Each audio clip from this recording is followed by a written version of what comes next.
One sunny day in March, long ago, a young boy stood by the gates of the Austin Motor Company. Most days after school he stood there. He liked cars best in all the world. This day his eyes widened because this car was different. It was blue with a black hood and 4 brass lamps. But what made it so different was the curly brass horn bolted to the windscreen.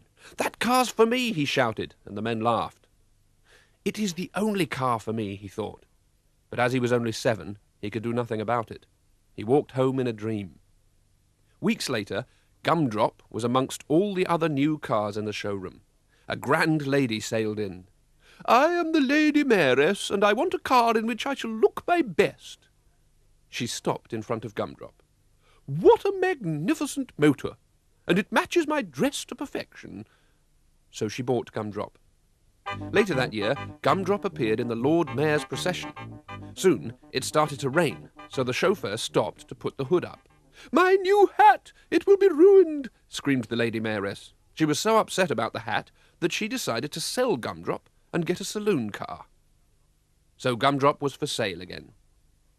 One day, a small car drew up with Mr. and Mrs. Septimus Bunch and their 5 children. They wanted a bigger car. "Look at that!" they cried when they saw Gumdrop.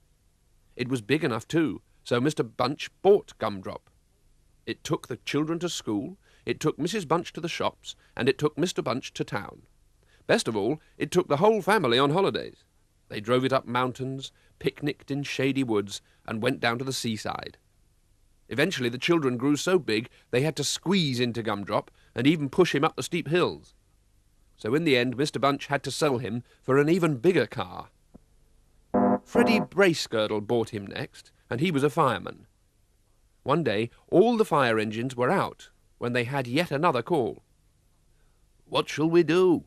the station commander said. "Hitch the trailer pump to my car," cried Freddie. Gumdrop got them to the fire in no time, and the fireman put it out. "Very well done," said the station commander. "We'll use Gumdrop again when needed." Gumdrop became very special. Everyone knew him because he was blue, not red, and they cheered when he flashed past. Gumdrop stood by bravely as the fireman fought the flames. He had many adventures, but eventually the station bought new fire engines, and there was no more work for him. Freddie had another car, and so he sold Gumdrop. The station commander gave Gumdrop a special badge to thank him. He was now an old car and somewhat battered. He was called Old Crock or the Heap. A grocer, Mr. Peabody Parsnip, now owned him, but he was worried what people might think when they saw such an old car at their smart front doors. A year later, he bought a new van and sold Gumdrop to Farmer Clodbury. Gumdrop worked hard at the farm. He would bring in hay from the field and carry timber for the fences. On Saturdays, young Giles Clodbury would give himself driving lessons round the meadow. One day, Farmer Clodbury had no more use for Gumdrop, drove him to an old barn and left him. The hens were very happy, though, and laid their eggs on Gumdrop's comfortable seats. Meanwhile, Gumdrop sagged more and more and more and began to rust away. One day, a scrap merchant called Charlie Mead happened to see Gumdrop in the barn. Farmer Clodbury was hard up, and so he sold Gumdrop for scrap. "Off you go to the breaker's yard tomorrow," said Charlie. Early next morning, a man came into the scrapyard. He saw Gumdrop and stared. "That's an Austin Heavy 12.4, and I bet it's blue under that dirt. And it's still got the brass horn," he said excitedly. "I think it's the one I remember as a small boy. I'll buy it."